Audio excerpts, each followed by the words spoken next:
صحابہ کرام رضوان اللہ علیہم اجمعین، ان کی فضیلت ناقابل انکار حقیقت ہے، اور کچھ لوگ جو کہ صحابہ کرام کی عظمت کے حوالے سے غیر ذمہ دار ہیں،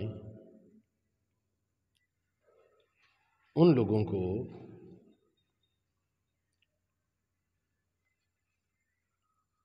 اہل سنت کے آراس میں دعوت دینا،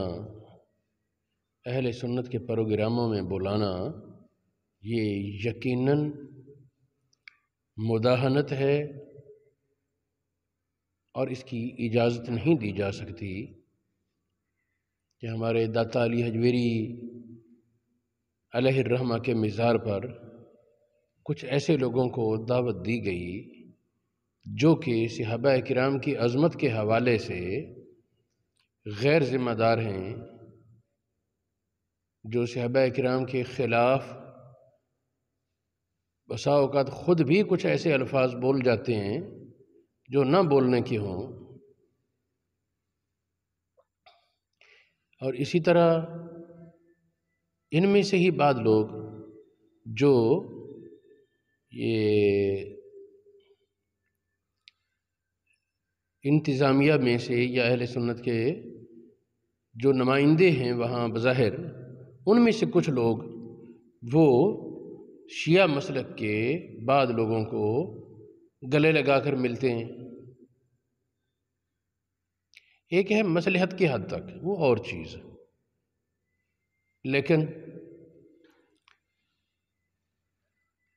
جس حد تک معاملہ نظر آتا ہے یہ کچھ اور ہے۔ بات کی جائے تو کہتے ہیں جو جی فروعی اختلافات کو لے کر بیٹھے ہو، اللہ کے بندوں، صحابہ کرام کی عظمت وہ فروعی مسئلہ نہیں ہے، وہ اصول کا مسئلہ ہے۔ اگر صحابہ کرام کے متعلق وہ سب کچھ برداشت کیا جائے جو وہ لوگ کہتے ہیں تو پھر اصول کون سا بچے گا؟ کبھی وہ کہتے ہیں کہ قرآن پاک میں انہوں نے خیانت کی، کبھی کہتے ہیں کہ معانی اور مفاہیم بدلا دیے، کبھی کہتے ہیں کہ فلاں کو مقرر کیا اور فلاں کو لے آئے۔ تو جب صحابہ پر اعتماد وہ دین کی بنیاد نہیں تو مجھے بتایا جائے دین کی بنیاد رہتی کیا ہے؟ صحابہ پر اعتماد نہیں، نہ قرآن بچتا ہے، نہ حدیث بچتی ہے، نہ فقہ بچتی ہے، نہ دین کی کوئی عمارت کی شے رہتی ہے، سب کچھ منہدم ہو جاتا ہے۔ یا تو پھر پورے طور پر ان کے ساتھی ہو جاؤ جو لوگ صحابہ کے خلاف بولتے ہیں۔ اگر تم یہ کہتے ہو کہ اختلاف بنیادی نہیں، اختلاف جی چند چھوٹے چھوٹے مسائل کا ہے، اللہ کے بندو یہ تو بنیاد ہے اسلام کی۔ صحابہ پر اعتماد ہے تو دین بچے گا، صحابہ پر اعتماد نہیں تو دین کی شائی کو نہیں بچتی۔ امام ابو حنیفہ سے کسی نے پوچھا نا فلاں فرقہ ان کی حقیقت کیا ہے، انہوں نے فرمایا جی ان کا ایک مقصد، ایک چیز ہے، تدلیل جماعت الصحابہ، صحابہ کی جماعت کا گمراہ ہونا ذہنوں میں بٹھا دیں کہ اس کے بعد دین سے پھیرنا مشکل ہی کوئی نہیں، یا دین پر قائم رہنا ممکن ہی نہیں، جو صحیح بات ہے۔ تو صحابہ کرام کی عظمت کے حوالے سے میں چند حدیثیں پیش کرتا ہوں۔ نبی رحمت صلی اللہ علیہ وآلہ وسلم نے ارشاد فرمایا، اللہ اللہ فی اصحابی، میرے صحابہ کے بارے اللہ سے ڈرنا، لا تتخذوہم غرضا بعدی، میرے بعد ان کو نشانہ نہ بنا لینا،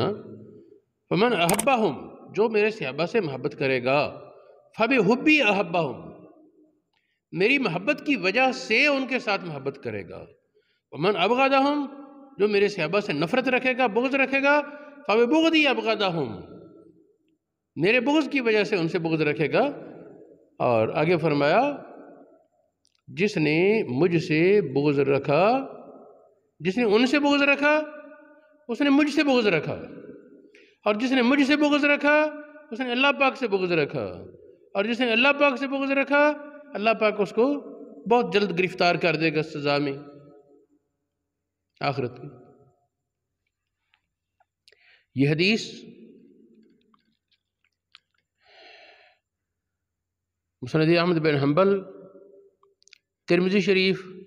شرح السنہ، مشکات المصابیح، شعب الایمان اور بہت سی کتابوں میں موجود ہے، کنز العمال میں بھی ہے۔ یہ مضمون، عبارت ضروری نہیں یہ ہو، یہ مضمون حضرت جابر رضی اللہ تعالیٰ عنہ، حضرت ابو ہریرہ، ابن عباس، حضرت عمر، عبداللہ بن عمر، عبداللہ بن مغفل، یہ 6 صحابہ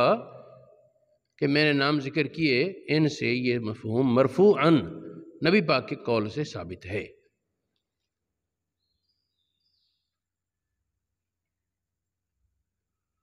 ایک اور حدیث ہے، حضور علیہ السلام نے فرمایا لا تسبوا اصحابی، میرے صحابہ کو گالی نہ دینا، والذی نفسی بیدہ، وہ ذات جس کے قبضہ قدرت میں میری جان ہے، اگر تم میں سے کوئی اور پہاڑ جتنا سونا خرچ کرے تو ان کے ٹوپے کے چوتھے حصے بلکہ اس کے بھی نصف، 1 کلو یا اس سے بھی نصف، آدھے کلو جو کو نہیں پہنچے گا۔ یہ حدیث بخاری شریف، مسلم شریف، مسند احمد بن حنبل، سنن ابن ماجہ، ابو داؤد طیالسی، مصنف ابن ابی شیبہ، جامع ترمذی، سنن ابو داؤد، سنن نسائی، مسند ابو یعلا، مصنف ابن ابی شیبہ، شرح السنہ اور ابن حبان وغیرہ میں موجود ہے، اور اس کی سندیں مضبوط ہیں، صحیح۔ ایک اور حدیث ہے، فرمایا اذا ذکر اصحابی فامسکوا، میرے صحابہ کا جب ذکر ہے تو چپ کر جاؤ، اختلاف سے، ان کے خلاف بات کرنے سے رک جاؤ، کہ ان کے بعد معاملات آپس میں ہوں گے لیکن وہ اللہ پاک کی بارگاہ میں پیش ہوں گے۔ ان کی نیکی کی وجہ سے، ان کی دیکھیں اہل بدر ان کے بارے تو یہ بخاری شریف وغیرہ میں حدیث یاد ہے نا، کہ کسی سے خیانت ہوئی، عمر نے کہا کہ یہ منافق ہے، مجھے اجازت دے سر اڑا دوں، تو نبی پاک نے فرمایا جانتا نہیں یہ اہل بدر سے ہے۔ اللہ پاک نے اہل بدر کو فرمایا تھا جو کرو میں نے بخش دیا، آخر اہل بدر بھی صحابی ہے نا۔ پھر قرآن پاک میں کلم وعد اللہ الحسنہ، صحابہ کو یہ سند عطا کی، سارے صحابہ سے اللہ کا جنت کا وعدہ ہے۔ اگر آج کا کوئی پیر یا مولوی کھڑا ہو کر صحابہ پر بکواس کرے، اس کو تو جنت کی گارنٹی نہیں دی گئی، ان کے لیے تو جنت کی گارنٹی تھی، اس کو کس نے حیثیت دی کہ ان کے خلاف زبان کھولے؟ پھر کوئی زیادہ بدتمیز بولنے والا کہتا ہے، جب عبداللہ ابن عمر کہتے ہیں جی ہم صحابہ سب سے افضل ابو بکر کو، اور پھر عمر کو کہتے، تو وہ بدتمیز بکواس کرنے والا کہتا ہے تم سے کسی نے پوچھا ہے؟ عبداللہ ابن عمر کو اس لہجے میں خطاب کرتا ہے۔ میں یہ سمجھتا ہوں کہ اگر یہ آدمی توبہ نہیں کرے گا تو ایمان پر نہیں مرے گا۔ کیوں؟ وجہ یہ ہے کہ سارے صحابہ تحقیق میں اللہ کے ولی ہیں، سارے صحابہ تحقیق میں اللہ تعالیٰ کے ولی ہیں۔ یہ تفسیر قرطبی میں امام قرطبی لکھتے ہیں یہ اہل سنت کا مذہب ہے، الصحابہ تو کلہم عدول اولیاء اللہ، تمام صحابہ سکہ ہیں، اللہ کے ولی ہیں۔ رہی یہ بات کسی وقت یہ بات سے زنا سرزد ہوا فلاں، تو کس نے کہا ہے کہ اللہ کا ولی معصوم ہوتا ہے؟ کسی وقت غلطی ہو سکتی ہے، پھر توبہ کر لے۔ جتنے بھی رسول اللہ کے صحابہ ہیں وہ سب اللہ کے ولی ہیں۔ اس طرح جوہرہ نیرہ قدوری شریف کی شرح فقہ حنفی کی معتبر کتاب ہے، تو اس میں بھی انہوں نے کہا صحابہ اولیاء اللہ، صحابہ اللہ کے ولی ہیں۔ اور بھی بہت سی کتابوں میں یہ بات موجود ہے۔ ملا علی قاری نے کہا شرح شفا میں، ان الصحابہ لا شک انہم اولیاء اللہ، یقیناً اللہ کے ولی ہیں صحابہ۔ اور بخاری مسلم کی حدیث ہے من عادى لی ولیا، جو میرے کسی ولی سے دشمنی کرے گا فقد آذنتہ بالحرب، میں اس کو جنگ کا اعلان کرتا ہوں، اور جس سے اللہ جنگ کا اعلان کرے وہ ایمان پر تو نہیں مرے گا۔ بھی جس سے جنگ کرنے والا اپنی پیاری چیز چھیننے کی کوشش کرتا ہے، اور اللہ رب العالمین کے ہاں سب سے پیاری چیز ہمارے پاس جو موجود ہے وہ ایمان ہے۔ تو جو صحابہ کرام کے خلاف بولے گا تو وہ اس قاعدے کے مطابق کہ اللہ سے جنگ ہے اور اللہ پاک سے جنگ کرنے والا اللہ پاک وہ چیز چھینے گا جو اللہ پاک کو پیاری لگتی ہے۔ تو یہ جو صحابہ کرام کے خلاف زبان درازی کرتے ہیں یہ وہ ایمان کی نعمت سے محروم ہونا ان کا بڑا واضح ہے۔ پھر ایک یہ ہے کہ شروع سے ذہن سازی اس طرح ہو، یہ بھی عذر نہیں کہ دارالاسلام ہے، لیکن اس سے بڑھ کر وہ لوگ جن کو گٹی تو دی گئی عظمت صحابہ کی، شہرت تو انہوں نے کمائی عظمت صحابہ کے نعرے لگا کر ترانے گا کر، اور پھر صرف کسی مصلحت کا شکار ہو کر صحابہ کرام کے بھی خلاف زبان درازی شروع۔ اللہ کے بندے تمہیں اختلاف ہے زید سے، عمر سے، بکر سے، اسے لڑو، اس کا سر پھاڑو، لیکن صحابہ کے خلاف تو نہ بولو۔ ایک اور حدیث ہے، یہ مجدد الفسانی نے لکھی مکتوبات میں،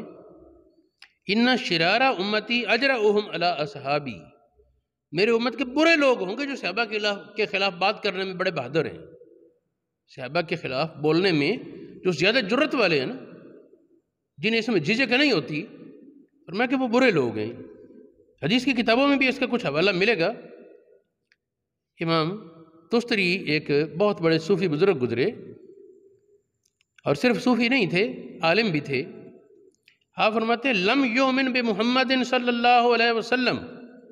وہ حقیقت میں نبی پاک پر ایمان ہی نہیں لایا۔ کون؟ من لم یوقر اصحابہ، جو رسول اللہ کی صحابہ کی تعظیم نہیں کرتا تو وہ حقیقت میں رسول اللہ پر ایمان ہی نہیں لایا۔ یہ قول شفا شریف میں قاضی ایاز نے ذکر کیا، مواہب اللدنیہ میں ہے، الصواعق المحرقہ میں، مکتوبات میں امام مجدد نے، اور بہت سی کتابوں میں یہ بات موجود ہے۔ پھر ایک اور بات اسی پر یہاں فرمایا کہ جو نبی پاک کے صحابہ کی تعظیم نہیں کرتا وہ حقیقت میں رسول اللہ پر ایمان نہیں لایا۔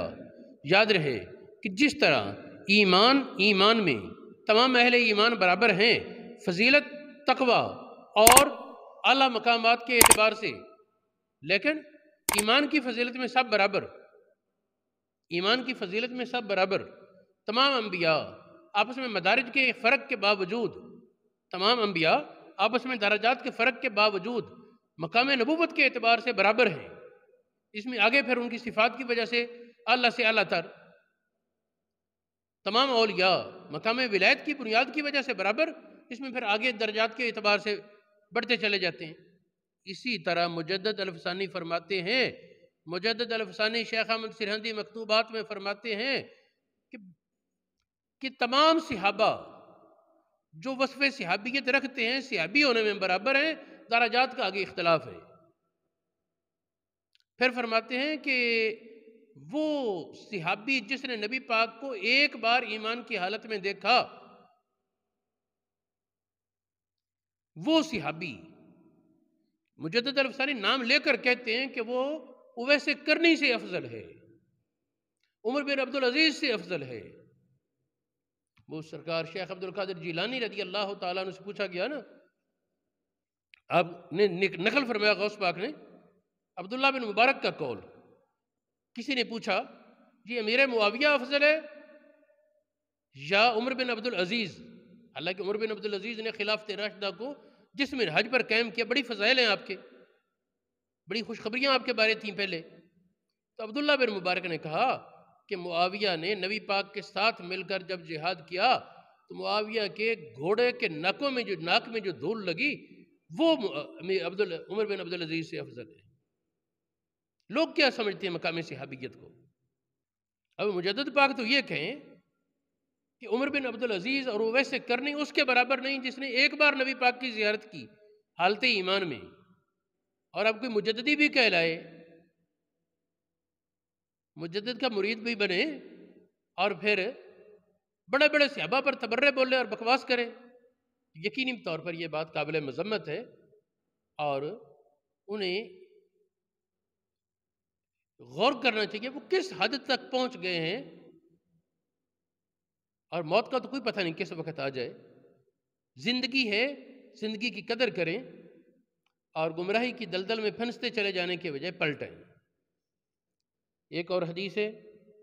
حضور علیہ الصلوۃ نے فرمایا من سب اصحابی، جو میرے صحابہ کو گالی دے فعلیہ لعنت اللہ، اس پر اللہ کی لعنت برستی ہے۔ یہ حدیث مصنف ابن ابی شیبہ میں موجود ہے، طبرانی نے اوسط میں بیان کی، طبرانی نے کبیر میں بیان کی،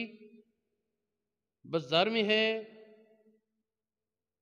اور بہت سی کتابوں میں یہ حدیث موجود ہے۔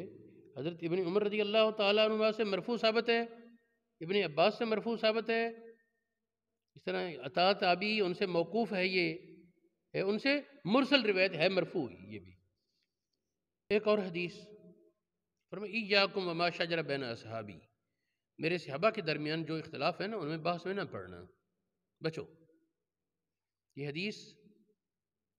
یہ شرح شفا میں ملا علی قاری نے لکھی، مکتوبات میں امام مجدد نے، غنیت الطالبین میں شیخ عبد القادر جیلانی نے، نہایہ میں ابن اسیر نے، مجموع البحار میں